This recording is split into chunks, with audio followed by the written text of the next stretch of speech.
The moon hung like a bleeding wound in the night sky, casting its sanguine light through the canopy of the Volthrun forest, a place where even the boldest human hunters dared not tread after sunset.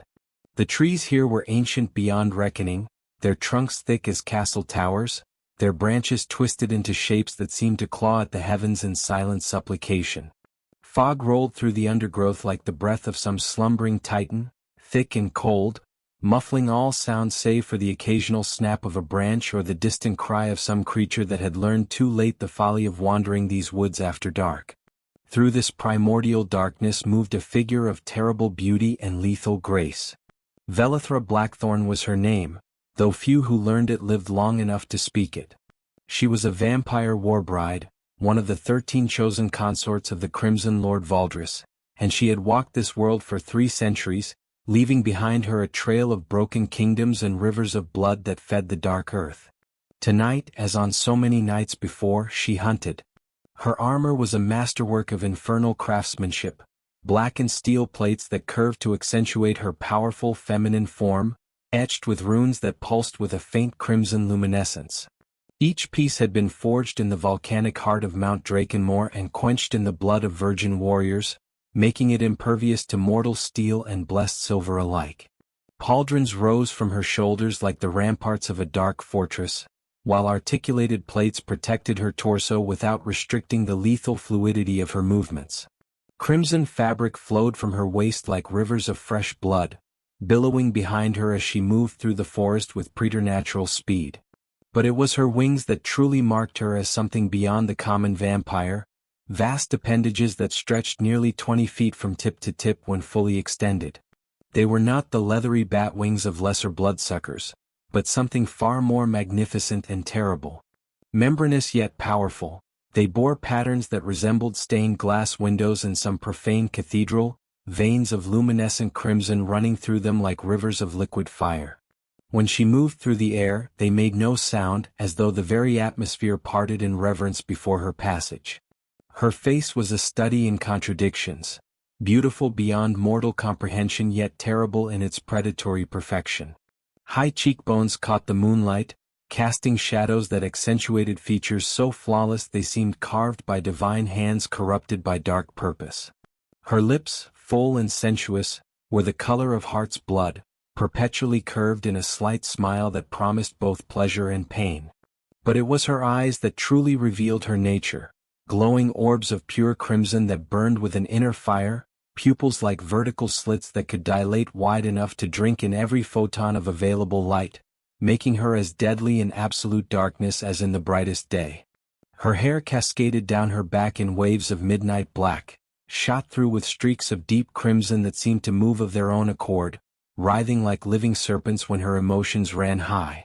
It reached past her waist, wild and untamed despite the silver circlet that crowned her head, a circlet bearing a single blood-red gem that pulsed in time with her undead heart. Tonight, Velithra was engaged in her favorite pastime, the hunt.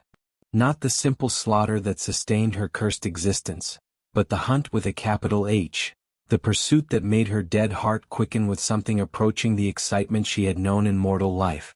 She had identified her prey 3 days prior in the village of Thornhaven, a young woodcutter named Mikhail who had shown uncommon courage in defending his sister from a pack of dire wolves. She had watched him from the shadows, studying his movements, learning his rhythms, savoring the anticipation as a connoisseur savors the bouquet of a fine wine before the first sip. She had given him 2 days' head start, whispering in his dreams, letting him know she was coming. She wanted him to run, to plan, to hope. Hope made the blood taste sweeter when the inevitable end came. And the end was always inevitable. Now, on the 3rd night, she pursued him through the Volthrun forest, following a trail as clear to her supernatural senses as painted signs would be to human eyes. The scent of his fear hung in the air like perfume, intoxicating and delicious. She could hear his heartbeat, rapid and panicked, thundering in his chest like a war drum even though he was still a quarter mile ahead. She could taste the salt of his sweat on the air, sense the heat of his blood pumping frantically through his veins. Velithra smiled, fangs gleaming in the moonlight as she leaped from tree to tree, her wings spreading occasionally to carry her across gaps that would have been impassable to earthbound creatures. The hunt had been good so far. Mikhail had shown more cunning than most, doubling back twice, wading through streams to mask his scent, even attempting to use wolfsbane and silver dust to ward her off. Such efforts were touching in their futility, like a mouse leaving cheese to distract a cat. She landed on a massive branch 30 feet above the forest floor, her armored boots making no sound on the ancient bark. Her wings folded against her back with a whisper of membrane on metal. Below, she could see the fog shifting, revealing glimpses of the forest floor where her prey had recently passed. She inhaled deeply, letting the night air fill her lungs. Unnecessary for her continued existence but a habit from mortal days that still brought her pleasure. "Run faster, little rabbit," she whispered, her voice carrying on the wind with unnatural clarity, knowing he would hear her even at this distance. "Make me work for my supper. Make me earn this exquisite moment when your warm blood finally touches my lips." In the distance, she heard his pace quicken, heard him stumble and curse, heard the desperate rasp of his breathing. Perfect. She waited exactly 1 minute, counting each second, letting him gain distance, letting hope kindle in his chest like a candle flame before a hurricane. Then she moved. Velithra launched herself from the branch, wings snapping open to catch the air, and she soared through the forest canopy like a nightmare made flesh. Trees blurred past her, branches that would have torn a normal creature to shreds parting before her as though in fear. The wind of her passage caused the fog below to swirl and eddy in her wake. Her armor sang a high, keening note as air rushed past its edges, a sound like the scream of a dying angel. She could see him now, crashing through the undergrowth below, his brown cloak tangled with brambles, his simple leather armor torn in a dozen places. He was larger than she had remembered, broad-shouldered and thick with the muscle that came from years of honest labor. His dark hair was plastered to his skull with sweat, and she could see the glint of something metal at his waist. A sword, perhaps? How delightful. She did so enjoy it when they fought back. Velithra folded her wings and dropped like a stone, landing directly in his path with an impact that sent a shockwave through the earth, causing the fog to explode outward in a perfect circle.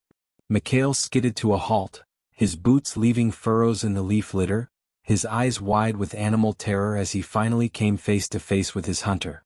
For a moment, they simply stared at each other across 20 feet of fog-shrouded forest floor. The moon chose that moment to break fully through the clouds, bathing them both in crimson light that seemed to set Velithra's armor ablaze. Her wings spread slowly, majestically, stretching to their full impressive span, blocking out the sky behind her and making her appear twice her already considerable size. The membranes caught the moonlight, glowing from within like sheets of ruby glass lit by hellfire. "Did you truly believe you could escape me?" Velithra asked, her voice rich and melodious, tinged with genuine amusement. "Did you think your pathetic mortal legs could carry you beyond the reach of one who has hunted kings and heroes across 300 years? To his credit, Mikhail did not break. His jaw set in a firm line, and his hand moved to the weapon at his belt. Not a sword she now saw but a woodsman's axe, its blade worn but well maintained. "I knew I couldn't escape," he said, his voice surprisingly steady despite the terror she could smell pouring off him. "I just wanted to reach this place." Velithra's smile faltered slightly. "This place?" She looked around properly for the first time, taking in details beyond her prey. They stood in a natural clearing where a massive tree had fallen years ago, creating a gap in the canopy. The moonlight poured down in a solid shaft of red-tinged illumination, and she realized with a start that the fallen tree formed a perfect circle around them, its roots having torn up to create a natural arena. The fog seemed thicker here, almost reluctant to enter the clearing, pooling at the edges like a living thing. "How interesting," she purred, though a small thread of unease wound through her mind. "And what makes this place special, little rabbit? Did you think ancient ground would protect you? Did some village wise woman sell you a fairy tale about sacred circles and protective wards?" Mikhail's lips twitched, not quite a smile but something close. "No," he said simply. "I chose this place because it's where I wanted to make my stand. Where I wanted to die fighting if die I must. And because the footing is good." Before Velithra could process this statement, Mikhail moved. He was fast far faster than any normal human had a right to be. The axe came free of his belt in a blur of motion, and he closed the distance between them in 3 powerful strides. The blade came down in an arc that would have cleaved her skull to the collarbone if it had connected. But Velithra was a vampire warbride, a creature that had danced through battlefields for 3 centuries. She swayed aside like smoke, letting the axe blade pass so close to her face that it stirred her hair. Her hand shot out, faster than thought, to catch his wrist and snap it like a dry twig. Except her hand didn't connect. Mikhail had already spun away, using the momentum of his swing to carry him past her, the axe blade continuing its arc to bite deep into a tree trunk behind her. She heard the solid thunk of steel in wood and felt a moment of surprise. He had anticipated her counter and used it to control his distance from her. "Oh," Velithra breathed, her eyes widening slightly with genuine pleasure. "Oh, you've been trained. Not just a woodcutter then. What are you, little rabbit? A retired soldier? A deserter from some lord's guard?" Mikhail didn't answer. He was already moving again, wrenching his axe free and coming at her from a different angle.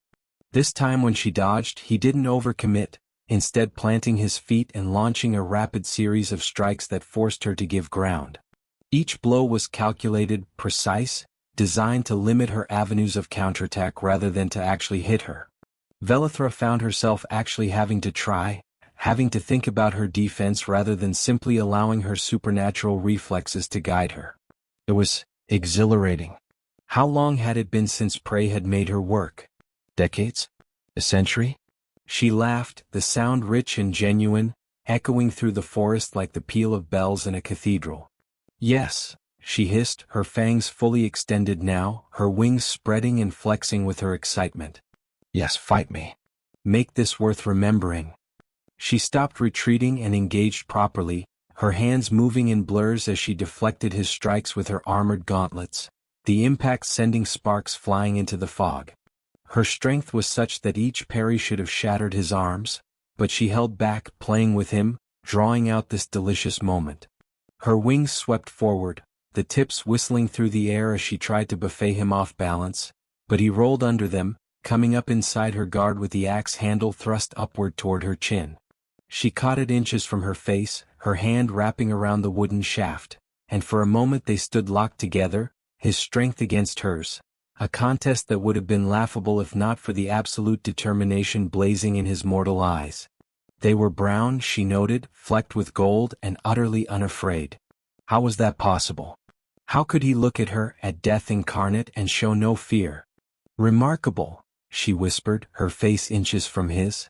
She could feel the heat radiating from his body, could hear the blood singing through his veins, could smell the complex scent of him, sweat and leather and wood smoke and something else, something indefinable that made her dead heart clench in a way she hadn't felt in longer than she could remember.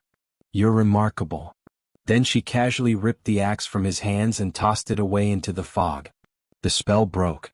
Mikhail stumbled backward, his hands empty, his chest heaving with exertion. Velithra advanced slowly, savoring this final moment, her wings spread wide, her eyes burning like coals fresh from the forge. "The dance is done, little rabbit," she said softly. "You fought well. Better than most. I will remember you and your blood will be a vintage I cherish. Take comfort in that as you." Mikhail's hand flashed to his back, and suddenly there was silver glinting in the moonlight. Not another axe. A sword, a genuine beautiful blade of folded steel with a silver edge that seemed to drink in the moonlight and reflect it back as pure white radiance. Ancient runes ran along its length, symbols she recognized from her mortal life, from the old faith that had been practiced before the Crimson Lords came to power. "This," Mikhail said quietly, his voice steady as stone, "is Salandris. Dawn's Edge. It was my father's and his father's before him. It has killed 17 vampires including a lord. Tonight, it will kill its first warbride." Velithra's eyes widened, not with fear but with something far more complex. That sword was no woodcutter's tool. It was a relic of the old order of the Solar Knights, warriors who had devoted their lives to fighting her kind. The order had been destroyed 2 centuries ago, wiped out to the last man by the Crimson Lord's armies. Or so she had believed. "Impossible," she breathed. The Order is dead. I helped kill them myself. I drank the blood of their Grand Master on the steps of their last temple. The Order is dead, Mikhail agreed, settling into a fighting stance that was utterly different from his earlier movements, formal, classical, perfect in its economy of motion. But their swords remain. And their techniques. And their purpose. He raised the blade in salute, the gesture centuries old. My name is Mikhail Salandros, last of the House Salandros, nephew to the man whose blood you drank. And I am the trap you walked into. The words hit Velithra like a physical blow. Trap? She looked around again, seeing the clearing with new eyes. The perfect circle. The fallen tree. The way the moonlight seemed to focus here, brighter than it should be. And beneath her feet, she looked down and saw them, hidden beneath a thin layer of leaves and fog, silver lines inscribed in the earth, forming a pattern she recognized with dawning horror. A binding circle. A warding sigil designed specifically to contain vampiric entities. No, she snarled, leaping backward, her wings snapping open to carry her up and out of the circle. But she hit something invisible at the circle's edge, a barrier that felt like solid iron wrapped in burning sunlight. She fell back, landing in a crouch, her hands smoking where they had touched the barrier. Pain, actual pain, lanced through her, something she had not felt in decades. Mikhail hadn't moved. He simply stood in the center of the circle, sword held in a guard position, watching her with those steady brown eyes. The circle is keyed to the moon, he said calmly. As long as the red moon shines, you cannot leave. And he smiled then, and it was not a kind expression. I am not going anywhere. Velithra felt something utterly foreign course through her undead veins, uncertainty. Followed immediately by rage. She threw herself at the barrier again, hammering at it with her fists, each impact sending showers of silver sparks cascading through the fog. The barrier held. Behind her, she heard Mikhail begin to advance, his boots crunching on the leaves, his breathing steady and controlled. She spun to face him, fangs bared, a snarl ripping from her throat that would have frozen the blood of any normal man. You dare. You miserable insect. You worm.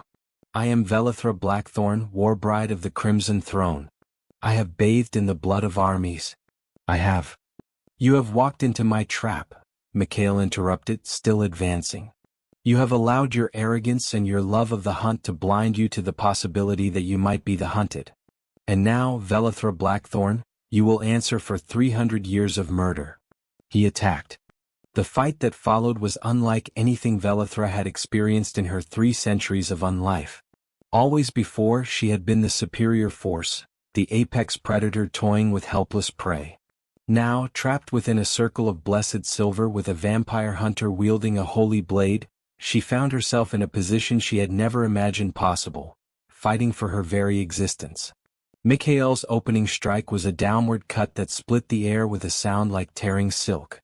Velithra barely managed to avoid it, twisting her body at an angle that would have broken a mortal's spine.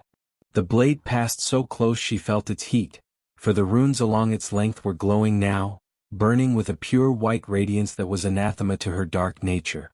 Where it passed through the air, it left trails of light that lingered for heartbeats, as though reality itself was wounded by its passing. She lashed out with her wing, trying to buffet him aside, but he was ready for it. The blade came up in a fluid motion, and she felt agony unlike anything she had known since her turning as the blessed steel carved through the membrane of her wing. Black blood, thick and viscous, more like tar than any living fluid, sprayed from the wound, and she screamed, a sound of pure anguish that sent every living creature within a mile radius fleeing in blind terror. Velithra stumbled backward, clutching her damaged wing, feeling it try to regenerate and fail.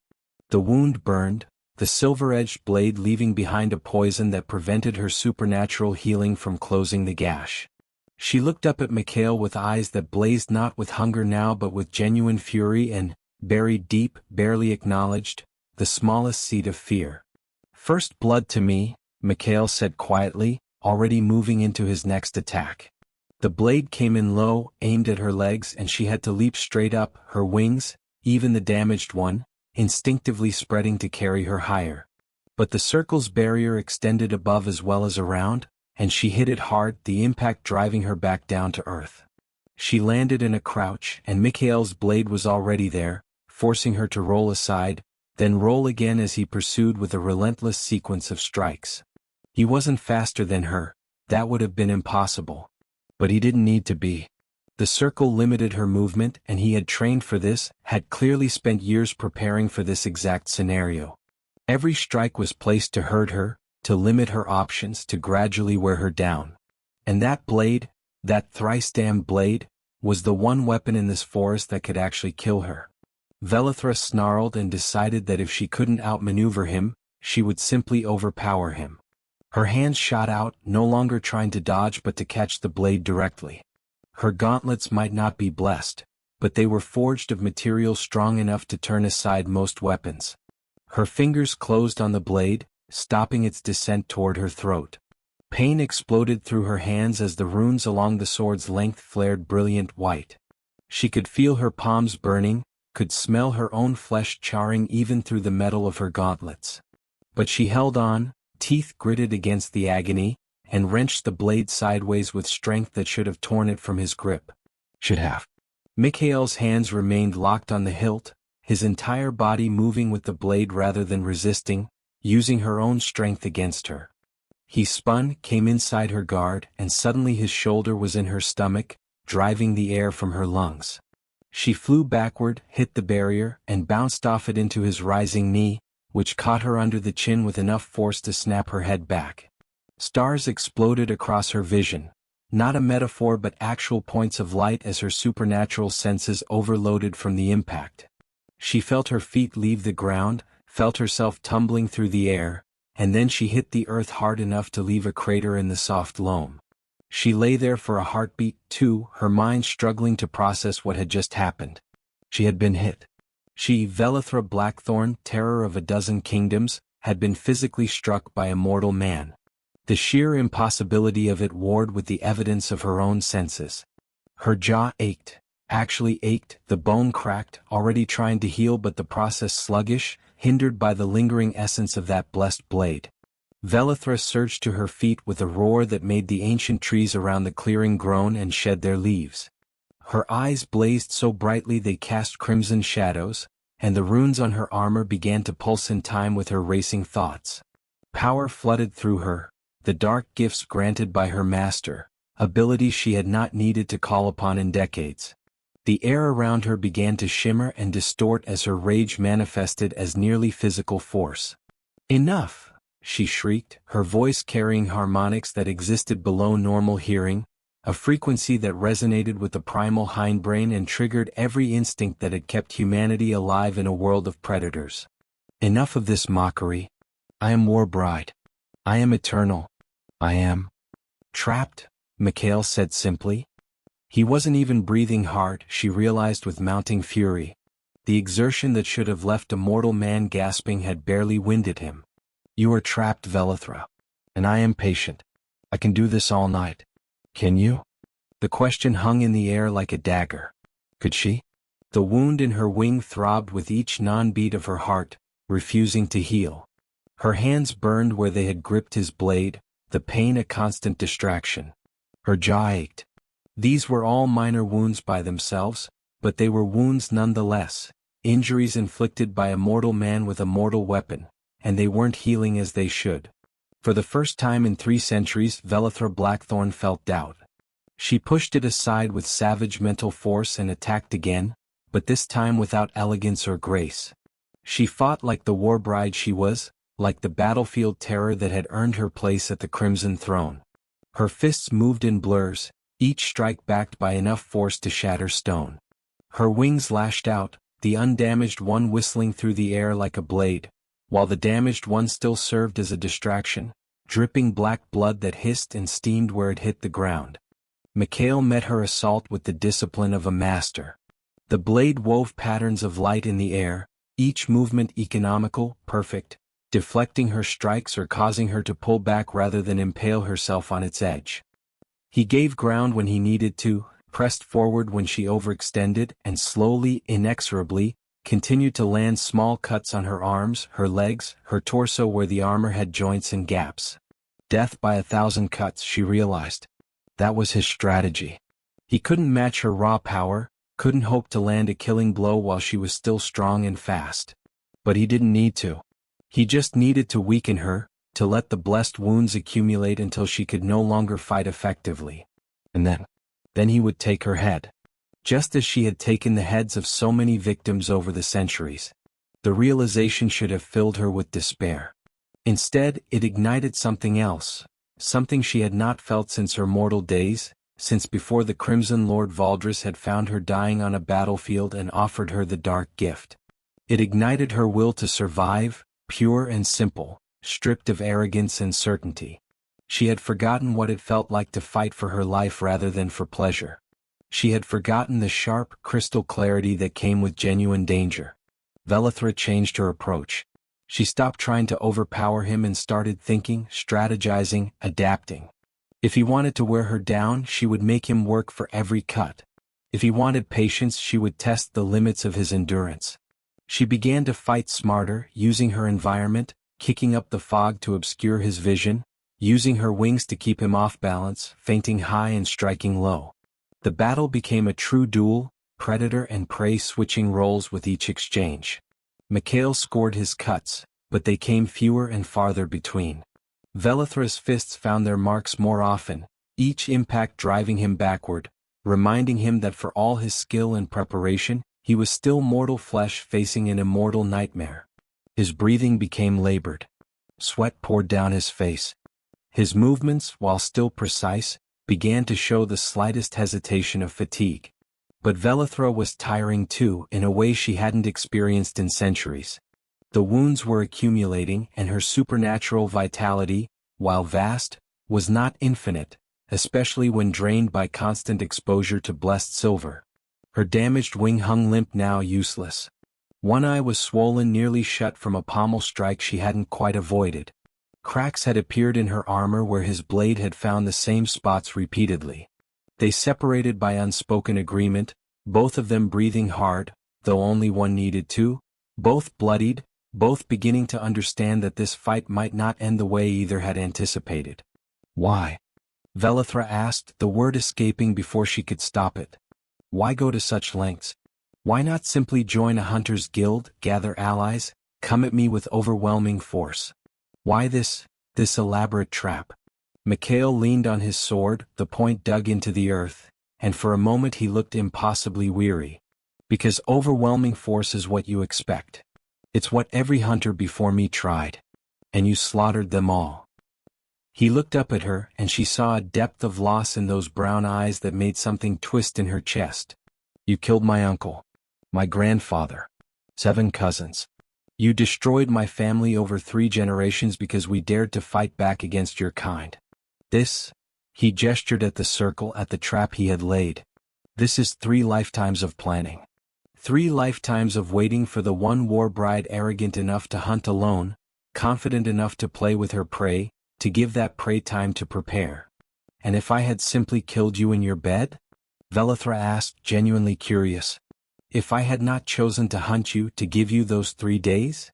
Mikhail smiled, but it was sad. Then I would have died quickly and someone else would have eventually brought you down. But you did hunt me. Because that's what you do. It's not about survival for you anymore, it's about the game. The sport. His grip tightened on his sword. And I used that against you. Velithra felt something crack inside her, not physical but something deeper. Pride perhaps. Or the certainty that had defined her existence for 3 centuries. She looked at this mortal man, this descendant of those she had murdered, who had turned himself into a living trap, and she felt respect. Grudging, unwilling but genuine. You are a worthy opponent, Mikhail Salandros, she said formally, inclining her head in a gesture she had not made since her mortal days as a human warrior. Whatever happens here tonight, know that I acknowledge your skill and your cunning. I don't want your acknowledgement, Mikhail replied, raising his sword again. I want justice for every life you've taken. I want you to face the consequences of 300 years of murder. And I want... He hesitated and something shifted in his expression, pain, deep and personal. I want this to mean something. I want your death to prove that monsters can be beaten, that the darkness doesn't always win. He attacked again and she met him and the dance resumed.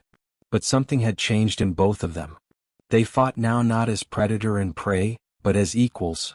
Two warriors who understood that only one would leave this circle alive, and neither was certain anymore which one it would be. The red moon had crossed half the sky by the time both combatants began to truly feel the weight of their prolonged conflict. Mikhail's arms trembled with fatigue, his sword feeling like it weighed 100 pounds despite its perfectly balanced construction.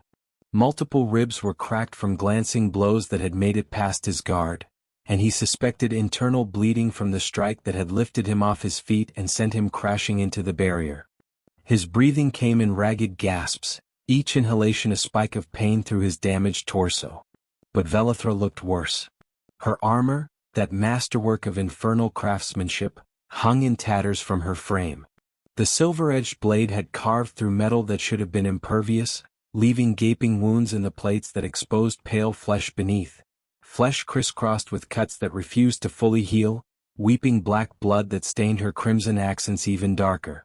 Her damaged wing had stopped trying to regenerate, hanging limp and useless. The other wing bore 3 new gashes that had reduced its function to barely half. Her beautiful face was a mask of blood and pain, one eye swollen shut, her perfect features marred by bruises that spoke to the tremendous punishment she had absorbed. Yet neither would yield. Neither could yield. The trap had become a crucible, and they were both being forged, or broken, by its heat. Mikhail launched another assault, his blade seeking her heart in a straight thrust that was textbook perfect despite his exhaustion. Velithra twisted, took the blade through her shoulder instead of her chest, and used her trapped position to finally land a solid hit, her fist connecting with his jaw in an uppercut that lifted him completely off the ground. He flew backward, hit the earth, rolled and somehow, impossibly, kept his grip on his sword. He used the momentum to come up in a defensive stance, just in time to deflect her follow-up strike with her gauntlet fist. The impact sent shock waves up his arms, and he felt something in his left wrist give way with a wet pop. His hand spasmed, nearly losing its grip on the sword hilt. Only years of training kept his fingers locked around the leather wrapping as white-hot pain lanced up his arm. He switched to a one-handed grip, his damaged left hand hanging useless at his side. Velithra saw the injury and pressed her advantage, raining down blows that forced him into pure defense. But even one-handed, the blessed blade was still deadly to her kind. She had to respect it, had to pull back from strikes that might have connected because the edge was always there, waiting hungry for her dark blood. And in pulling back, she gave him the precious split seconds he needed to recover, to breathe, to survive just a moment longer. "Why won't you die?" she snarled, frustration bleeding through her usual composure. "You are broken. Mortal.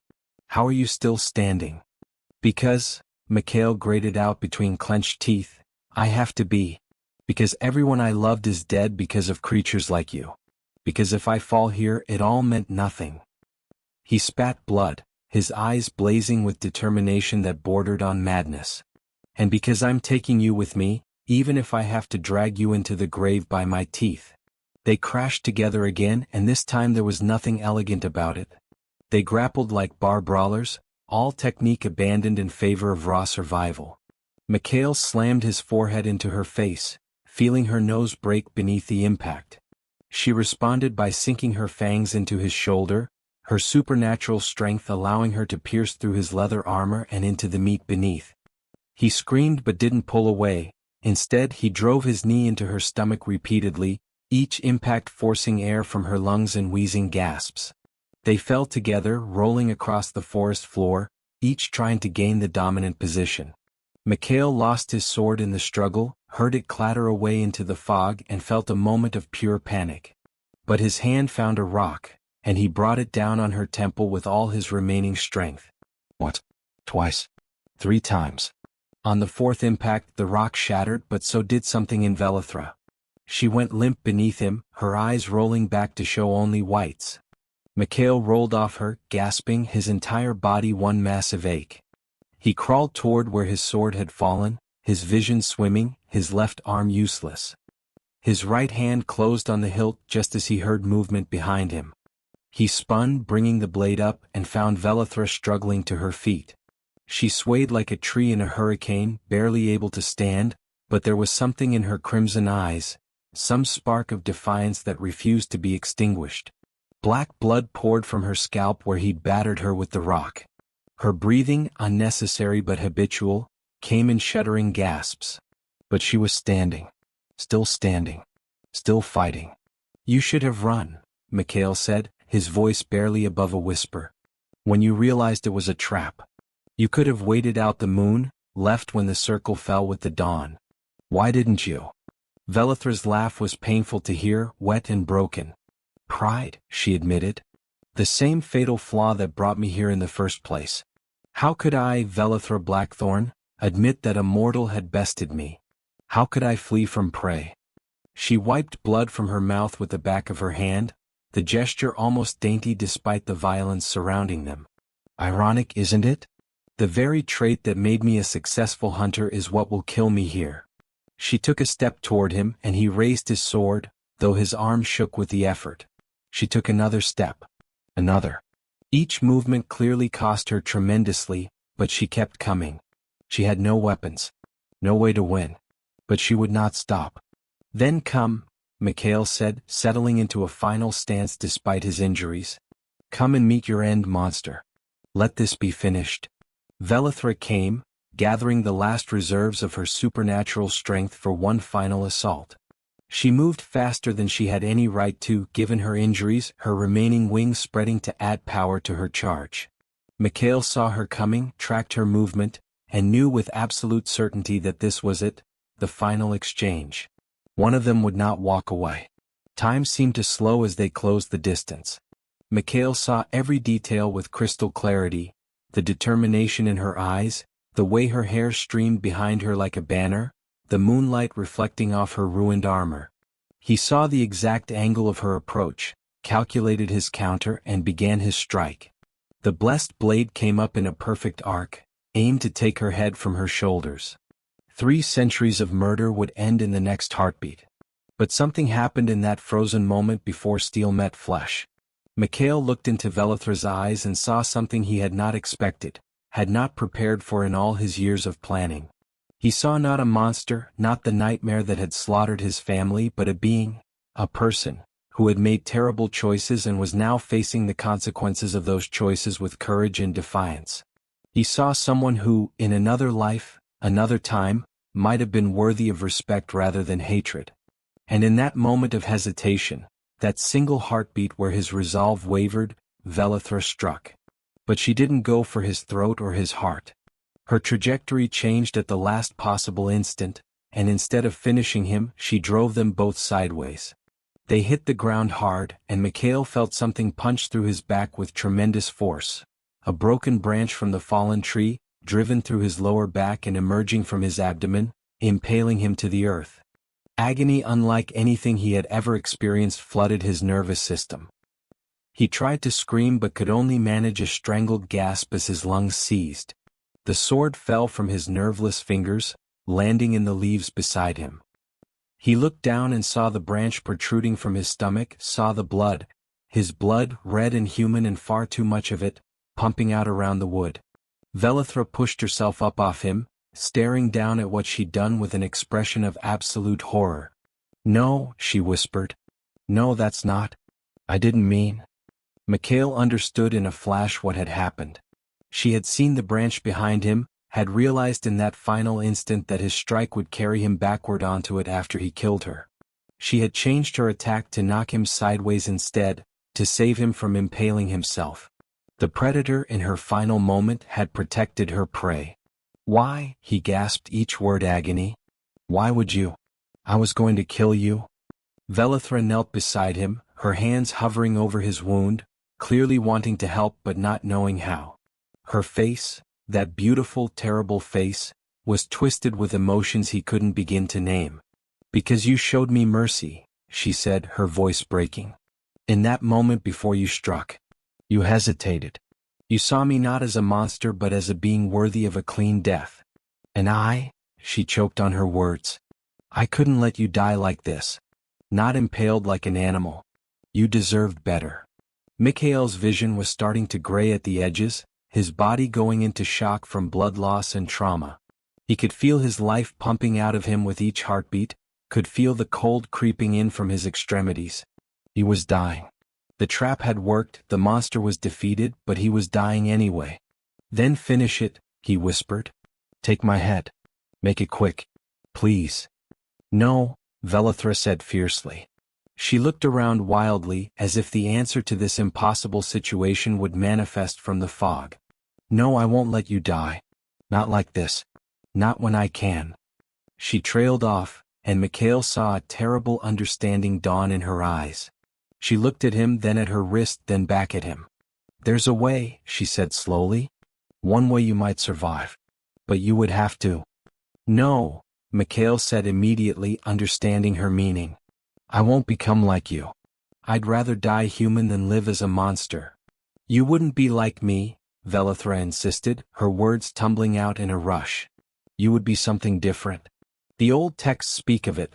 When a vampire shares blood with a mortal who has injured them significantly, who has proven themselves worthy in combat. You wouldn't be slave to a crimson lord. You wouldn't lose your soul. You would be something between. Neither fully alive nor fully undead. Mikhail wanted to refuse again, wanted to die with his principles intact. But his traitorous body clung to life with desperate ferocity. He thought of his family, of the decades of preparation that would end here in failure if he died. He thought of all the other people who would die to vampires like Velithra if he wasn't there to stop them. And he thought, God's help him, of the possibility that Velithra might be different than he'd believed. That perhaps monsters could change. If I do this, he gasped, you swear on whatever honor you have left, that you will stop hunting humans for sport. That you will not make me regret this. Velithra's eyes widened, then filled with something that might have been tears if vampires could cry. I swear, she said, her voice solemn as an oath before gods. I swear on my true name, on the memory of who I was before I became this. I will stop. I will change. I will, she took a shuddering breath. I will try to be worthy of this mercy you're showing me. Before Mikhail could change his mind, before doubt could stop him, he nodded. Velithra wasted no time. She bit into her wrist, black blood welling from the wound, and pressed it to his lips. Drink, she commanded. Drink and live. The taste was indescribable, copper and ash and something ancient and powerful that seemed to burn all the way down his throat. Mikhail drank, each swallow an act of will, each drop of dark blood warring with his body's natural revulsion. But beneath the horror, he felt something else, strength flowing into him, his wounds beginning to close, the pain receding to a distant roar rather than an all-consuming inferno. Velithra pulled her wrist away and immediately grabbed the branch impaling him. This will hurt, she warned, and then she pulled. Mikhail's scream echoed through the forest, sending night birds exploding from their roosts in blind panic. But when the branch came free, the wound began to close almost immediately, flesh knitting together in a way that should have been impossible, guided by the dark power now flowing through his veins. He lay gasping in the bloody leaves, his body shaking with shock and transformation, feeling things changing inside him at a fundamental level. His heartbeat slowed, each pulse becoming stronger, more deliberate. His vision sharpened, colors becoming more vivid even in the darkness. His hearing expanded, picking up sounds that should have been too quiet or too distant. The rustle of a mouse in the undergrowth 50 feet away, the whisper of bat wings high above, the sound of Velithra's breathing beside him. What? He began, then stopped, amazed at how different his own voice sounded, deeper, resonant with harmonics that hadn't been there before. What am I now? Velithra helped him sit up, her touch surprisingly gentle given the violence they'd just inflicted on each other. Something new, she said softly. Neither of my kind nor of your former kind. The text called them damper, daywalkers, those who existed in the space between life and death. You'll keep your soul, your ability to walk in sunlight, your mortal needs for food and sleep. But you'll also have strength, speed, senses beyond what you knew. And, she hesitated. And you'll age much more slowly. Not immortal, but not fully mortal either. Mikhail processed this, his enhanced mind working faster than it had moments before. He was changed fundamentally and permanently. But he was alive. And more importantly, he had the power now to actually make a difference in the fight against the darkness. He looked at Velithra, this creature who had been his sworn enemy, who had killed his family, who had just saved his life. "What happens now?" he asked. She smiled, a fragile expression on her battered face. Now we keep our oaths. You will hunt the true monsters, vampires who kill without thought or mercy. And she took a deep breath. I will try to remember what it means to be more than a monster. Perhaps I will even help you if you'll allow it. Why would you help me hunt your own kind? Because, Velithra said slowly as if discovering the truth as she spoke it, I'm tired. 300 years of darkness, of blood, of being feared and hated. You showed me in our battle that there's more to existence than power and domination. You showed me honor, courage, mercy, things I thought I'd lost forever when I became this. She gestured at herself, at her ruined armor and damaged wings. Maybe I can't reclaim my humanity, but maybe I can reclaim my honor. Mikhail studied her for a long moment, using his newly enhanced senses to search for any hint of deception. He found none, only sincerity, fear, hope, and a bone-deep weariness that matched his own. Slowly, painfully, he extended his hand. Then let's begin, he said. Partner. Velithra stared at his offered hand as if it were the most precious thing she'd ever seen. Then she took it, her grip firm despite her injuries, and they helped each other to their feet. Above them, the red moon had begun to set. Dawn was still hours away, but they could both feel it coming, the promise of a new day, of new possibilities. Around them, the circle's power was fading, the silver lines growing dim as the moon's light waned. Soon they would be free to leave this place that had been meant as an execution ground but had instead become the birthplace of something unprecedented. They didn't leave the clearing immediately. Both were too injured, too exhausted, and, though neither would readily admit it, too shaken by what had transpired. By unspoken agreement, they retreated to opposite sides of the circle, Velithra leaning against the fallen tree while Mikhail sat with his back to a still-standing trunk. The fog had begun to thin as the night deepened toward morning, and the first hints of pre-dawn gray were touching the eastern sky beyond the forest canopy. Mikhail used the time to catalog his new condition. Every sense seemed amplified. He could distinguish individual scents in the complex bouquet of the forest, could hear the hunting calls of owls miles away, could see in the darkness with a clarity that made the night seem bright as day. When he moved his injured wrist experimentally, he found it whole and functional, the damage healed as if it had never been. Even his cracked ribs no longer pained him. But there were darker changes too. He felt a distant pull toward Velithra, a connection he couldn't fully define but that seemed to pulse in time with her breathing. And beneath his newfound strength, he could feel something alien coiled in his chest. A hunger that was not quite like mortal hunger, a whisper that suggested how easy it would be to give in to the darkness fully, to embrace the power without restraint. He pushed those thoughts aside and looked across the clearing at his former enemy. She had managed to remove the most damaged pieces of her armor, revealing the extent of her injuries. Without the infernal protection, she looked smaller, more vulnerable. Her wings hung limp, both of them now, the damage too severe for even her supernatural healing to easily repair. She was cleaning her wounds with water from a flask she'd produced from somewhere, her movements methodical and weary. How long? Mikhail asked, breaking the silence. How long before the others come looking for you? Velithra looked up, her one good eye focusing on him. The other was still swollen shut, though he could see it was slowly improving. The other war wives, you mean? Or my lord? She considered. I am expected to return within the week. If I don't, they'll assume I met my end and send another to investigate. Perhaps two. Will they sense what you did? That you turned someone? Not turned, transformed, she corrected. There's a difference. And no, probably not.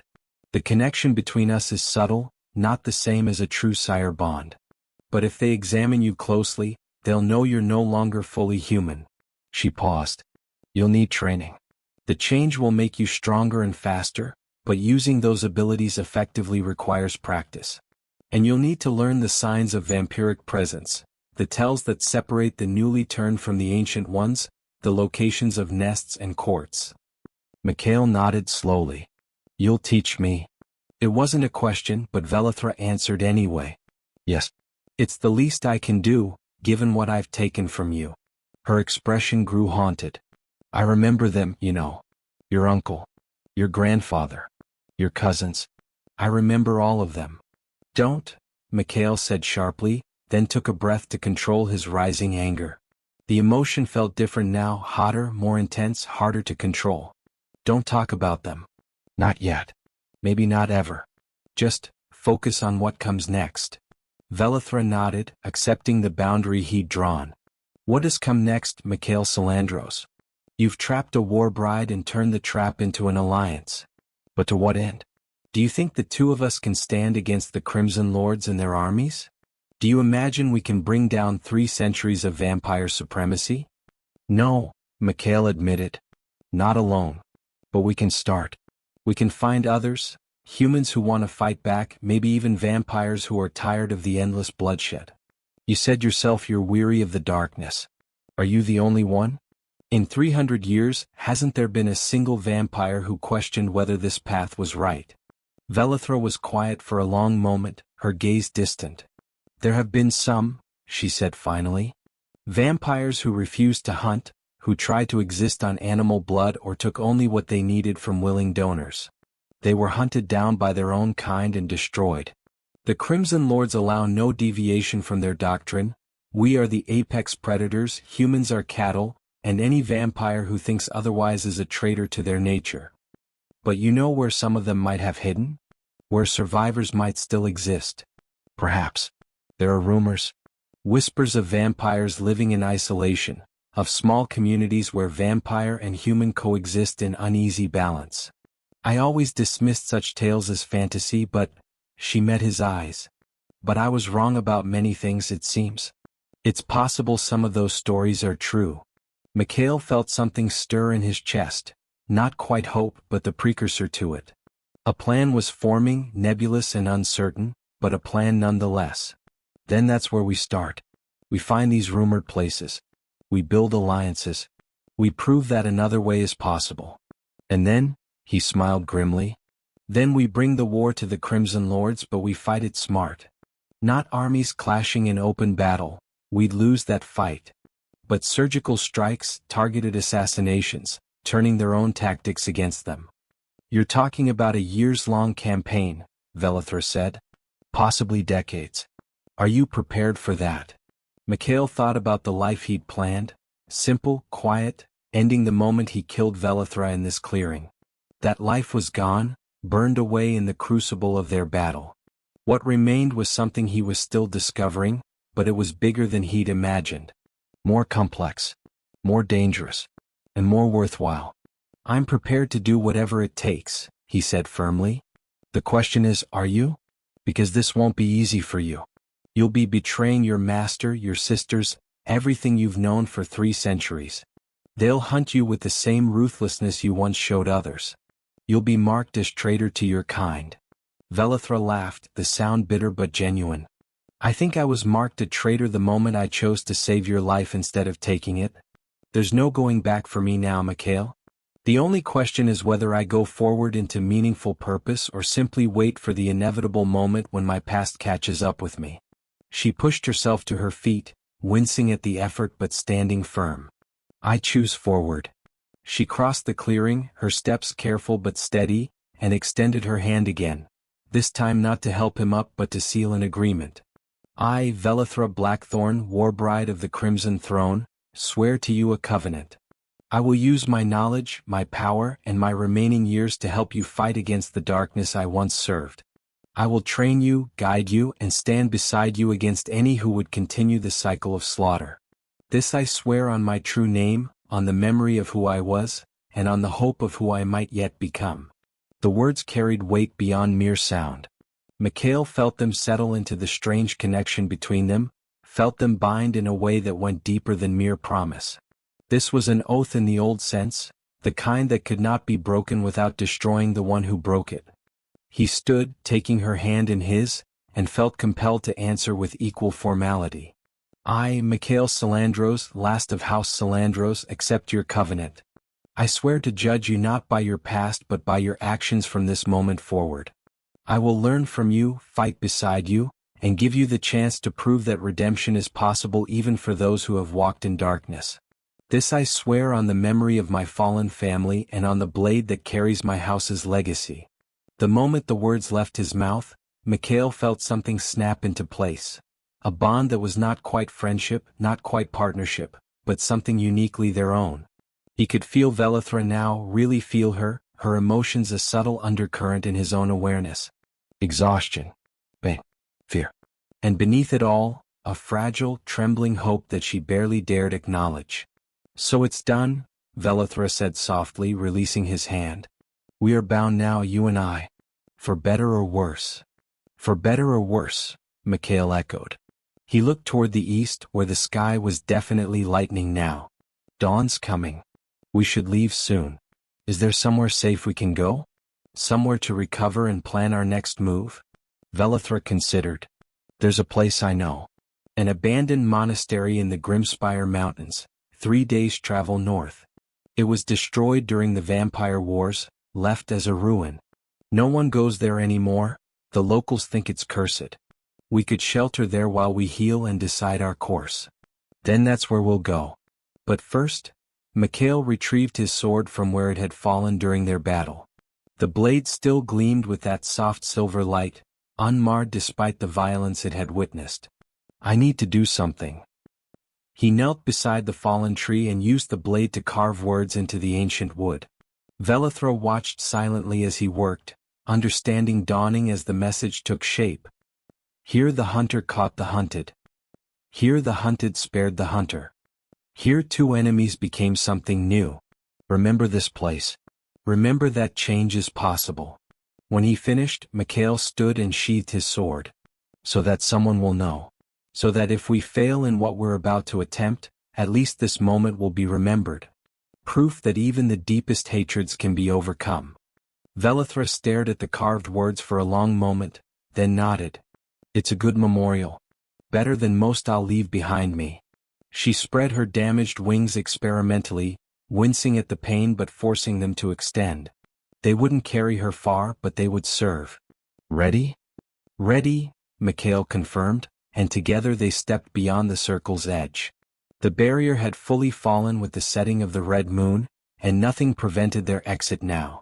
They paused at the clearing's edge, both looking back one final time at the battlefield that had changed both their lives irrevocably. The fog had cleared entirely, revealing the scene in all its brutal honesty: blood-soaked earth, broken armor, scattered leaves torn up by their combat.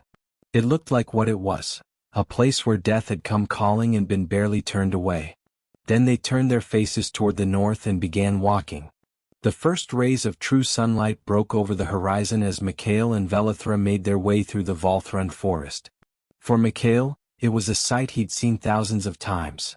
The golden light filtering through leaves, painting the world in warm hues, bringing heat and life to the darkness. But it felt different now, as if he was seeing it through new eyes. Every color seemed more vivid, every shadow more defined. The transformation had changed even this basic experience. For Velithra it was something else entirely. She flinched when the first rays touched her, expecting the searing agony that vampire lore promised to all her kind who faced the dawn. But while the light was uncomfortable, a deep, penetrating heat that made her skin prickle and her eyes water, it didn't burn. She could walk in daylight, though it was unpleasant and draining in a way that darkness never was. Is it always like this? She asked, shading her eyes with her hand as they emerged from the thickest part of the forest into an area of younger growth. So bright? So loud? Mikhail glanced at her, noting how she squinted against the light, how she moved slower than she had in darkness. You've never seen a sunrise before? In 300 years. Not since my turning, Velithra admitted. I knew that as a warbride I could theoretically survive sunlight. Our kind are not as vulnerable as the newly turned or the lesser vampires. But it was never worth the discomfort. Why face the day when the night offered everything I needed? She paused. I didn't know what I was missing. They walked in silence for a while, following game trails that wound through the forest in roughly northern directions. Mikhail could feel his new body adjusting to exertion in unexpected ways. He could run for longer without tiring, could leap obstacles that would have required careful navigation before, could sense dangers before they materialized. When they surprised a brown bear foraging for mushrooms, the massive beast took one look at them and fled, some instinct warning it that these were predators of a different order. "Your family," Velithra said eventually, the words clearly difficult. "The ones I killed. Will you tell me about them? Not how they died," she added quickly, seeing him stiffen. "But who they were. What they meant to you." Mikhail's first instinct was to refuse, to keep that pain locked away where it couldn't be used against him.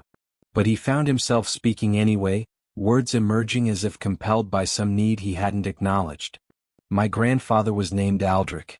He was the one who started it all, who found the records of the Solar Knights in an ancient library and decided that someone had to carry on their work. He trained my uncle Brennan, taught him everything he could recover from the fragmented texts. They worked together for 20 years, hunting vampires across 6 kingdoms. I remember them," Velithra said quietly. "They destroyed a nest in Carthage, killed a lord named Sorinth. That's why I hunted them. Sorinth was not a friend. Vampires don't have friends but an ally. I tracked them for months. Grandfather died first. You caught him in his sleep in an inn in Torvale. Uncle Brennan found him in the morning, drained and cold."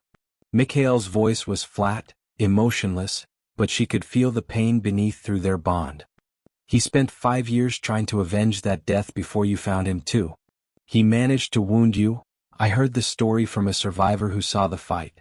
Carved a piece out of your wing with a blessed blade." Velithra unconsciously flexed her wings, and Mikhail saw a scar there, paler than the surrounding membrane, a reminder of a battle 3 decades past. "He was brave," she said, "and skilled.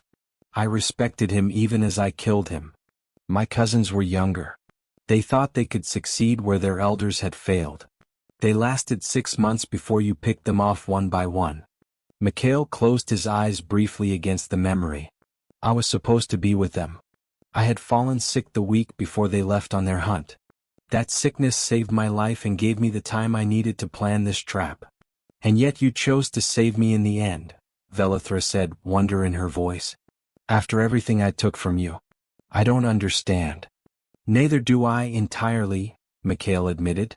"In that final moment I saw something in you, a person, not just a monster. Maybe it was your courage, continuing to fight even when you knew you'd lost. Maybe it was pride. Or maybe," he struggled for words, "maybe I was just tired of the cycle. Tired of death begetting death, vengeance begetting vengeance. You killed my family. I was about to kill you. And then what? Another of your kind would hunt me, or another of my line would hunt them, on and on until either vampires or humans ceased to exist. Breaking that cycle seemed more important than one more death, even yours." They emerged from the forest as he spoke, climbing a ridge that gave them their first clear view of the Grimspire Mountains in the distance. The peaks were dark against the morning sky, their tops lost in clouds, looking simultaneously majestic and forbidding. Somewhere in those mountains was the ruined monastery Velithra had mentioned, their destination and temporary sanctuary. 3 days' travel? Mikhail asked, studying the mountains and mentally calculating distances. "If we travel slowly, accounting for your mortal limitations," Velithra said, then caught herself. "Your former mortal limitations. Actually, with your new capabilities we might make it in 2. Faster if we travel through the night as well as the day. We'll need supplies. Food, water, medical supplies for me since I apparently still need such things. Information about what lies between here and there." Mikhail pointed to a thread of smoke rising from a valley to the west. "There's a village that way. Small place called Millbrook if I remember my geography. We can resupply there." Velithra looked uncertain. "Is that wise? I'm still recognizable as a vampire to anyone who looks closely. And you're bound to me now. Some of the more sensitive humans might sense that connection and react badly. Then we'll be careful. I'll do the talking, keep you hooded and in the background. We need supplies, and it's better to get them now while we're still relatively close to civilization than to wait until we're in the mountains with no options. They altered their course toward the village, descending from the ridge into cultivated lands, fields of wheat and barley beginning to show green in the spring warmth, orchards heavy with blossoms that filled the air with sweet scent. It was peaceful here, pastoral, the kind of place that seemed removed from concerns of vampires and ancient wars. But Mikhail knew better. Nowhere was truly safe. The darkness reached everywhere, even into seemingly idyllic valleys like this one. They reached Millbrook near midday, when the sun was at its highest and most uncomfortable for Velithra. She had draped herself in a cloak taken from her pack, which she'd retrieved from a cache near the clearing where they'd fought, with the hood pulled low to shadow her face. Her wings were bound tight against her back, hidden beneath the cloak's bulk. To a casual observer, she might pass for a human traveler, albeit a tall one with an odd posture. The village was small, maybe 50 buildings clustered around a central square with a mill, which gave the place its name, sitting beside a fast-flowing stream. The people here were going about their daily business. Farmers bringing produce to market, craftsmen working in open-air shops, children playing in the square under the watchful eyes of their mothers. Normal life, the kind Mikhail had once dreamed of having once his vendetta was complete. They made their way to the general store, a sturdy building with a sign depicting a cornucopia. Inside, the proprietor, a portly man with a magnificent mustache, looked up from his ledgers with a professional smile that faltered slightly when he took in his customers. His eyes lingered on Velithra's hooded form, and Mikhail saw a flicker of unease cross his features. "Help you folks?" the proprietor asked, his tone carefully neutral. "Supplies for a mountain journey," Mikhail said, keeping his voice friendly and open.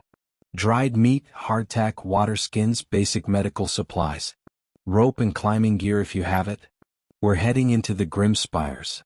The proprietor's eyebrows rose. "The Grimspires? Might I ask what business takes you to those cursed peaks?" "Nothing up there but ruins and monsters, or so the stories say." "Research," Mikhail said, the lie coming smoothly. "My companion and I are scholars interested in the history of the vampire wars. We believe there are records in the old monasteries that might have survived the destruction." "Scholars," the proprietor repeated, his skepticism evident. His gaze flicked again to Velithra. "Your companion doesn't say much." "She has a condition that makes speech difficult," Mikhail improvised. "An injury from our travels. I speak for both of us." The proprietor didn't look entirely convinced, but coin was coin.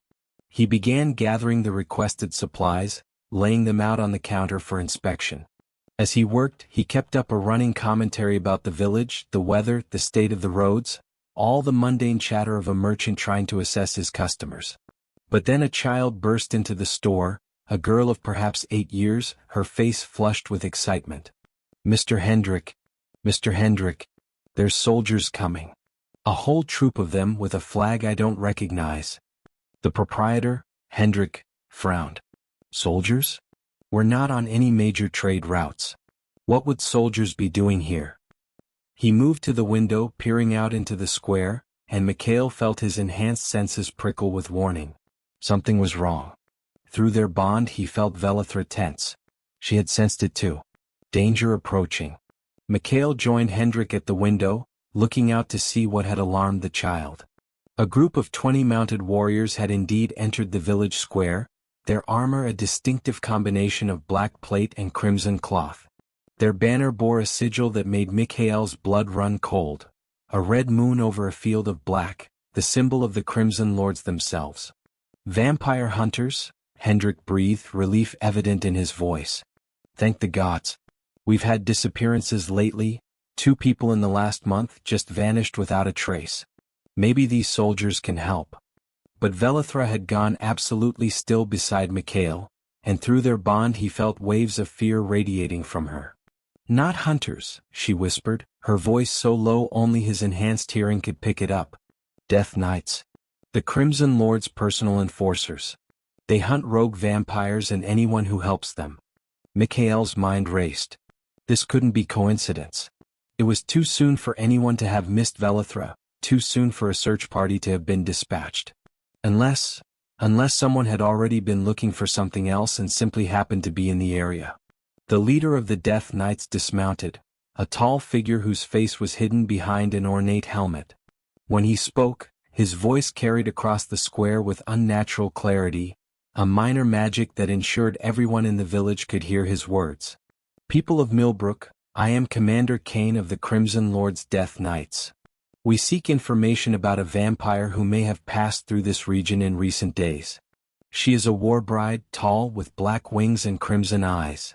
She may be injured. Anyone who has seen her or has information about her whereabouts will be generously rewarded. Anyone found to be harboring her will be executed. Mikhail felt his stomach drop. They knew. Somehow, impossibly, they already knew Velithra was missing and were searching for her. Oh. She'd said she had a week before anyone would notice her absence. Through their bond, he felt Velithra's bitter realization. The blood oath, she whispered. I swore an oath to my lord when I became warbride. It's supposed to alert him only if I'm destroyed, but perhaps when I shared my blood with you, when I fundamentally changed the nature of my existence, it registered as a kind of death. He knows something happened. They needed to leave. No.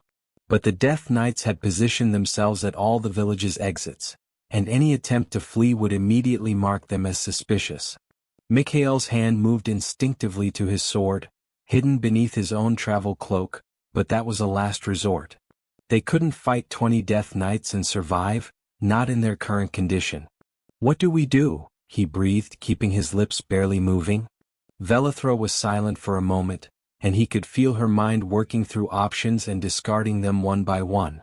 Then, we hide in plain sight. Death Knights are attuned to vampiric energy. They can sense full vampires at close range. But you're only half-turned and she paused, then continued with grim determination. I can suppress my aura, make myself seem nearly human. It's draining and I can't hold it forever, but for a few minutes I can pass. If we act naturally, don't run, don't fight, they might not realize who we are. It was a terrible plan, Mikhail thought. Too many ways it could go wrong. But it was the only plan they had. Hendrik turned from the window, his face troubled. I hope you scholars weren't planning to leave today. Looks like the soldiers are stopping and questioning everyone. Could be here for hours. That's fine, Mikhail said, forcing his voice to remain calm. We'll wait it out. Perhaps you could add some lamp oil to our supplies? If we're going to be delayed, we might as well ensure we're fully prepared. As Hendrik returned to gathering supplies, Mikhail and Velithra positioned themselves toward the back of the store, away from the windows but not so far back as to seem like they were hiding. Through the bond, he could feel the strain as Velithra suppressed her nature, forcing her vampiric essence to retract inward, hiding it beneath a carefully constructed facade of humanity. It was costing her tremendously, sweat beaded on her forehead, and her hands trembled slightly where they gripped her cloak. How long can you hold it? Mikhail asked quietly. Long enough, she replied, though he felt her uncertainty. As long as they don't touch me. Physical contact would reveal the truth immediately. Minutes crawled past like hours as they listened to the Death Knights moving through the village, questioning the inhabitants, searching buildings. Slowly, inexorably, the searchers were working their way toward the general store. Mikhail forced himself to breathe normally, to project calm he didn't feel, to not do anything that would draw attention. The door opened and Commander Kane himself entered, his armor seeming to drink in the light from the store's windows. His helmet remained on, hiding his features, but Mikhail could feel the power radiating from him, old, dangerous, absolutely ruthless. Behind him came 2 more Death Knights, their hands resting on sword hilts. Hendrik straightened, his merchant's instincts warring with his nervousness. Commander, welcome. How can I assist the Crimson Lords? Kane's helmeted gaze swept the store, passing over shelves of goods, the counter, and then settling on Mikhail and Velithra. Mikhail felt rather than saw the intensity of that scrutiny, felt magical senses probing at them, searching for any hint of vampiric taint.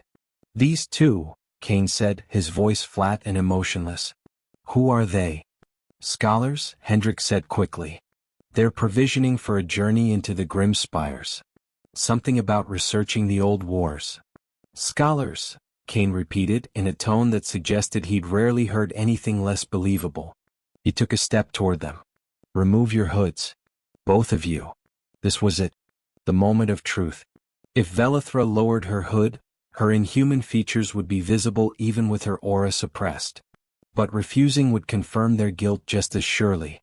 They were trapped. Mikhail made a decision. He stepped forward, placing himself partially between Velithra and the Death Knights. My companion is injured, he said, adding a note of protectiveness to his voice. She was attacked by bandits on the road north of here. Her face is not pleasant to look upon at the moment. I'd prefer not to cause her additional distress by forcing her to display her injuries to strangers. It was a gamble, playing on whatever remnant of human decency might remain in these dark warriors. Kane stood motionless for a long moment, and Mikhail could feel magical energy building around him, could sense the Death Knight preparing to simply rip the truth from them by force if necessary. Then unexpectedly one of the other Death Knights spoke. Commander, there's a commotion in the east quarter. Someone tried to flee when we approached. Might be our quarry. Kane's attention snapped away from them. Contain the area. I want whoever tried to run brought to me alive. He glanced back at Mikhail and Velithra. You two don't leave this village until we've cleared you. Understood.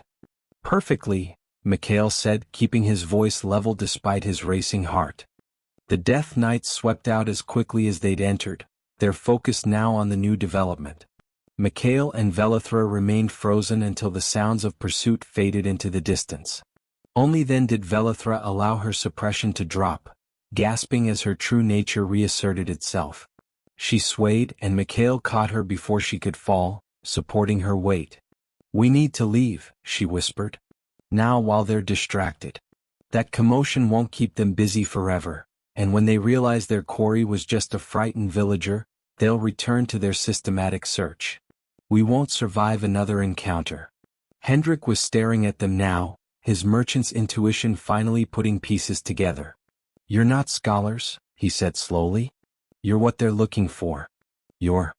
Please, Mikhail said, meeting the man's eyes directly. We don't want to hurt anyone. We just need to leave quietly. Whatever reward they're offering, it's not worth the cost of giving us up. They'll kill you, Hendrik said. It wasn't clear whether he meant the Death Knights would kill Mikhail and Velithra, or that they would kill Hendrik if he helped them escape. Yes, Mikhail agreed simply. But we're going to try to not let that happen.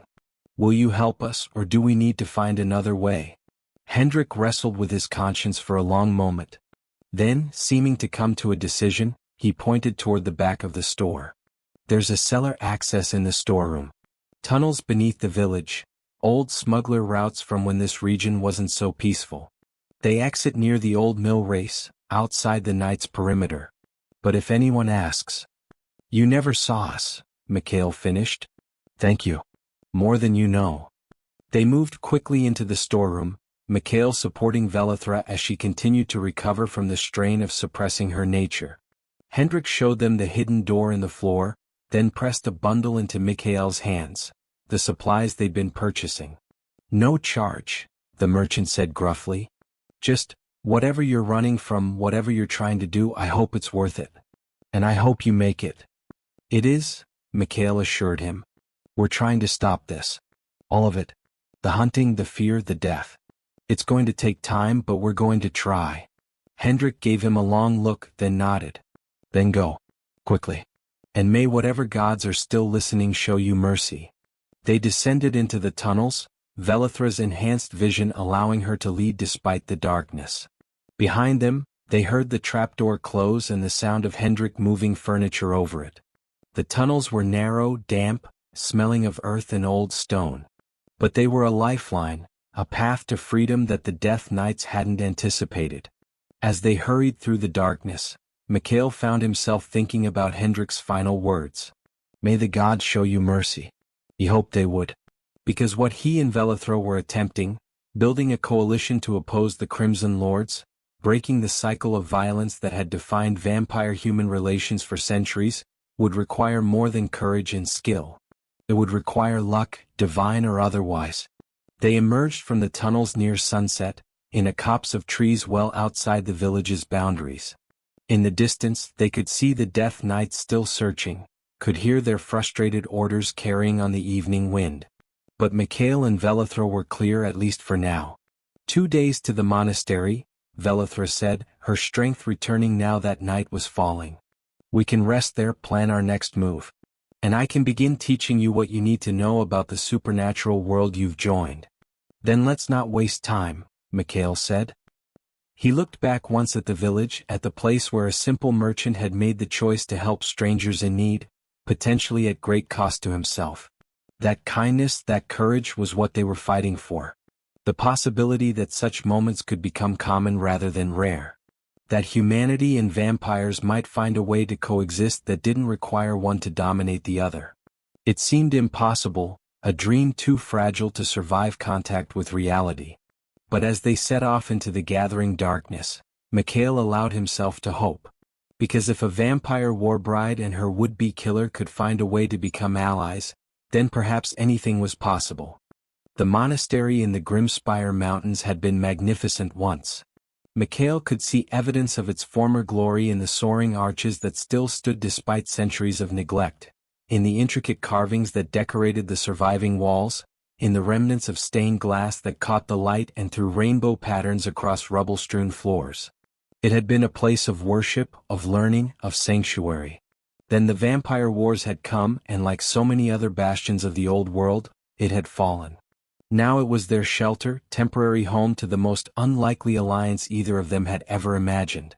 They had claimed one of the more intact sections as their living quarters, a former library whose roof had somehow survived intact, protecting the space from the worst of the mountain weather. Velithra had used her supernatural strength to clear debris, while Mikhail had applied his practical skills to making the space livable. They had fire for heat, the supplies from Millbrook supplemented by game Mikhail hunted in the surrounding forests, and, most importantly, isolation. No one would find them here unless they wanted to be found. 3 weeks had passed since their flight from Millbrook. 3 weeks during which Velithra had begun teaching Mikhail the truth about vampires, not the legends and half-truths that humans told themselves, but the reality of vampiric society, its hierarchies and politics and the complex web of power that sustained the Crimson Lord's rule. 3 weeks of training, during which Mikhail learned to control his enhanced abilities, to fight not just with human skill but with the supernatural speed and strength that now flowed through his veins. And 3 weeks of slowly, carefully learning to trust each other. It wasn't easy. Too much history lay between them, too much pain. But necessity forced cooperation, and cooperation gradually fostered something that might eventually become understanding. Mikhail found himself listening to Velithra's stories of her mortal life. She had been a warrior even then, a shield maiden who fought in the wars of petty kingdoms long since fallen to dust. She spoke of the battle where she'd fallen, mortally wounded, expecting death. And she spoke of Valdris, the Crimson Lord who had found her and offered a devil's bargain. Life eternal in exchange for service. I thought I was choosing strength, she said one evening as they sat by the fire in their repurposed library. Choosing to survive when the alternative was to die forgotten on some nameless battlefield. I didn't understand what I was giving up. What I would become. Do you regret it? Mikhail asked. Velithra stared into the flames for a long moment. I regret the things I did after. The people I killed, the cruelty I showed, the way I reveled in being apex predator. But the choice to survive. She shook her head. No. Because if I died on that battlefield, I wouldn't be here now. I wouldn't have the chance to try to make amends. Even eternal damnation is better than nothing, if you can find a way to turn it toward purpose. Mikhail understood that sentiment better than he wanted to admit. His own choice, to accept her blood, to transform himself into something neither fully human nor vampire, had been equally motivated by the desire to survive, to continue fighting. And like her, he couldn't regret it despite the cost. Because he was still here, still capable of making a difference. On their 21st day in the monastery, as Mikhail practiced advanced sword forms under Velithra's critical eye, they had their first visitor. Mikhail sensed the approach first. His connection to Velithra allowed him to piggyback on her supernatural awareness, feeling the presence that entered the monastery's grounds like a ripple in still water. He immediately fell into a defensive stance, sword drawn, his body positioned between the entrance and Velithra. But she placed a hand on his shoulder, staying his blade. "Wait," she said. "I know this presence. It's unexpected but not immediately hostile." A figure emerged from the shadows of the entrance. A woman, tall and slender, with skin like polished ebony and eyes that glowed with a soft amber light. She wore robes of deep blue that seemed to shimmer with starlight, and her movements had the fluid grace of something not entirely corporeal. When she spoke, her voice carried harmonics that human vocal cords could never produce. "Velithra Blackthorn," the visitor said. "The Crimson Lords seek you with great fervor. They name you traitor, oathbreaker, and have placed a price on your head that would tempt even the most loyal servants. And yet here you are, hiding in this ruin with a damper who smells of both human blood and vampiric essence. How interesting." "Selenia," Velithra replied, inclining her head in a gesture that might have been respect. "I didn't expect to see you this far from the Twilight Courts. What brings a Twilight Witch to a forgotten monastery?" "Curiosity," Selenia said, moving into the library with steps that left no footprints, as if she weighed nothing at all. "When I heard rumors of a warbride who had abandoned her post, who had apparently formed some sort of bond with a human hunter, I had to see for myself if the impossible had occurred." She studied them both with eyes that seemed to see far more than surface appearances. "And it appears it has. A damper born of cooperation rather than violence, and a warbride attempting something that looks suspiciously like redemption. The fates must be laughing." "Are you here to collect the bounty?" Mikhail asked, his sword still drawn despite Velithra's gesture of peace. Selenia laughed, the sound like wind chimes in a midnight breeze. "Child, if I wanted you dead, you would never have seen me coming. No, I'm here because—" she paused, seeming to choose her words carefully. "Because I have lived for a very long time, and in all those years, I have never seen anyone successfully break free of a Crimson Lord's influence. The transformation that Velithra underwent should have killed her or driven her mad. That it did neither suggests something unprecedented is at work. And unprecedented things interest me." "You're a neutral party," Velithra said slowly. "The Twilight Witches serve neither vampire nor human, neither light nor dark. You observe and record, but rarely intervene."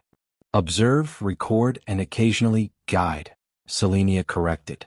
"When we see something that might shift the balance in interesting ways. You too represent such a shift. A vampire attempting to change her nature, and a human accepting transformation to gain the power to fight back. It's the stuff of legends if you survive long enough to become legendary." She settled herself on a piece of rubble as if it were a throne, arranging her robes with precise movements. "So I've come to offer information. Knowledge that might help you survive the coming storm. Because make no mistake, the Crimson Lords will not stop hunting you, Velithra. They cannot allow the precedent of a warbride breaking her oaths and surviving. Every vampire in their service would see it as proof that escape is possible." "What kind of information?" Mikhail asked, still wary but intrigued despite himself. "The locations of others like you," Selenia said. "Not exact matches. There are no other dampers so recently made, and Velithra remains unique in her transformation. But there are vampires who have rejected the Crimson Lord's philosophy. Humans who have learned to fight with more than simple steel and courage. Communities where both races coexist in fragile peace.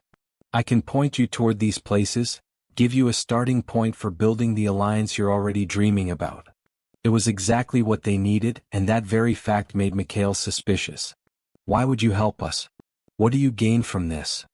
Selenia smiled, showing teeth that were slightly too sharp, too white. "What do I gain? A better story, perhaps. The chance to see how this unprecedented situation resolves. Or," her expression grew more serious, "perhaps I'm simply tired of the Crimson Lord's dominion. Perhaps even one who has lived as long as I have can grow weary of watching the same cycles of violence repeat endlessly. Perhaps I'd like to see if something new is possible." Velithra and Mikhail exchanged glances, communicating volumes through their bond. Trust was dangerous, especially trust given too easily. But they needed allies, needed knowledge, and Selenia was offering both. "We'll accept your help," Velithra decided. "But we'll verify everything you tell us. And if this is a trap, then you'll die fighting as you would have anyway," Selenia interrupted. "But it's not a trap. I have no love for the Crimson Lords, and even less interest in serving as their hound." She produced a rolled parchment from somewhere in her robes and set it on a relatively intact table. "This is a map. Marked on it are 7 locations where you might find potential allies. Some are more dangerous than others. Some may refuse to help. But all of them represent cracks in the Crimson Lord's absolute authority. Proof that resistance exists if one knows where to look." Mikhail moved to study the map, his enhanced vision allowing him to make out the details even in the flickering firelight. The locations were scattered across multiple kingdoms and regions, some in civilized lands, others in wildernesses that few humans had explored. Each was marked with a symbol that presumably indicated what they might find there. "Start with the Shadowfen Compact," Selenia advised, pointing to a mark in the southeast. "It's the closest and the most stable. A community of humans and vampires who have maintained peaceful coexistence for nearly a century. They're small, isolated, and paranoid about outsiders, but if you can gain their trust, they can teach you how to make such arrangements work." "A century?" Mikhail said, surprised. "I've never heard of such a place." "Few have. They work very hard to stay hidden. The Crimson Lords would destroy them if their existence became widely known. They represent everything the Lords oppose. But they endure, proof that another way is possible." Velithra leaned over the map, her eyes bright with an emotion Mikhail recognized through their bond as hope. Real hope, not the fragile thing that had sustained her these past weeks but something stronger, more substantial. "And the others?" "Varied," Selenia said. "A coven of vampires who feed only on animals and volunteers. A human mage who has developed wards that can contain even elder vampires. A damper, one much older than your companion Mikhail, who has spent decades hunting rogue vampires.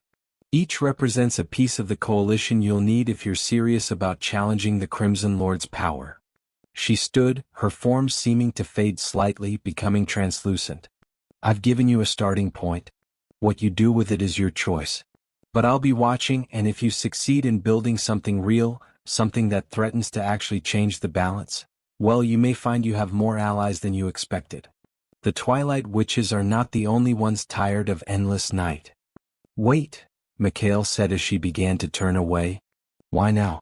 If you've been waiting for someone to attempt this, why appear now rather than years ago or decades ago?" Selenia paused, glancing back over her shoulder. "Because you're the first who had any real chance of succeeding. Warriors have tried to build resistance before. Vampires have attempted to break free of the Crimson Lords. But never together. Never with the combination of inside knowledge and outside perspective, supernatural power and human determination. You too," she smiled again, and this time it seemed genuine. "You two are something new. And new things can change the world if they're strong enough to survive being born." Then she was gone, fading into shadows that seemed too deep for natural darkness, leaving behind only the map and the lingering scent of ozone and midnight flowers. Mikhail and Velithra stood in silence for a long moment, processing what had just occurred. Then Velithra spoke, her voice quiet but certain. "She's right. We have a chance here. A real chance to build something that matters. But it's going to be dangerous. More dangerous than anything either of us has faced before." "I know," Mikhail said. He looked at the map, at the 7 marks that represented potential allies in future battles, the beginning of a campaign that might take years or decades to complete. "But it's what we've sworn to do. To break the cycle. To prove that change is possible. To prove that redemption is possible," Velithra added. She placed her hand over his where it rested on the map, her skin cool but no longer feeling like the touch of death. "Just different. Just Velithra. Even for monsters like me." "You're not a monster," Mikhail said, and was surprised to realize he meant it. She had been once. Had done monstrous things that couldn't be excused or erased. But the being standing beside him now, the one who had saved his life at cost to her own safety, who was willing to betray everything she'd known for 3 centuries in hope of making amends? That being was something more complex than simple monster or simple saint. She was, like him, someone trying to be better than her past. They spent the rest of the night studying the map, planning their approach to the Shadowfen Compact, discussing strategies and contingencies. As the false dawn began to paint the eastern sky in shades of purple and gold, Mikhail found himself filled with a strange emotion, not quite optimism, too tempered by realism for that, but something close. A sense of purpose. A feeling that what they were doing mattered, that they were part of something larger than themselves. As true dawn broke over the Grimspire Mountains, painting the ruins of the monastery in golden light, Mikhail and Velithra stood together at one of the broken windows, watching the sun rise. For Velithra, it was still uncomfortable, still required her to squint against the brightness. But she didn't turn away. She stood there beside her unlikely partner and watched the day begin. "It's beautiful," she said softly. "I'd forgotten how beautiful dawn could be. How it represents not just the end of darkness but the beginning of something new." "That's us now," Mikhail said. "The beginning of something new. We don't know if it will succeed. We don't know if we'll survive long enough to see it through. But we're trying. And sometimes trying is enough." Velithra nodded, and through their bond he felt her acceptance, her determination, and beneath it all, her gratitude. Not for her life, though he had saved that too, but for the chance he'd given her. The chance to be more than the monster she'd become. The chance at redemption. They stood there as the sun climbed higher, vampire and damper, former enemies now bound by oath and purpose, watching the dawn and preparing for the long road ahead. There would be battles. There would be setbacks. There would be moments when the darkness seemed too strong to overcome. But there would also be this. The two of them standing together against the night, proving that even the deepest hatreds could be overcome, that even the most fallen could climb toward redemption, that change, real, fundamental change, was possible. If they were willing to fight for it. And they were. The dawn painted them both in gold as they turned from the window and began preparing for their journey. 7 locations. 7 chances to build their coalition. 7 steps on a path that might end in victory or death or something neither could yet imagine. But wherever it led, they would walk it together. The hunter and the hunted. The human and the vampire. Partners in the strangest alliance the world had ever seen, bound by oath and blood and the fragile, precious hope that monsters could change, that cycles could be broken, and that even in a world of darkness, dawn would always come again.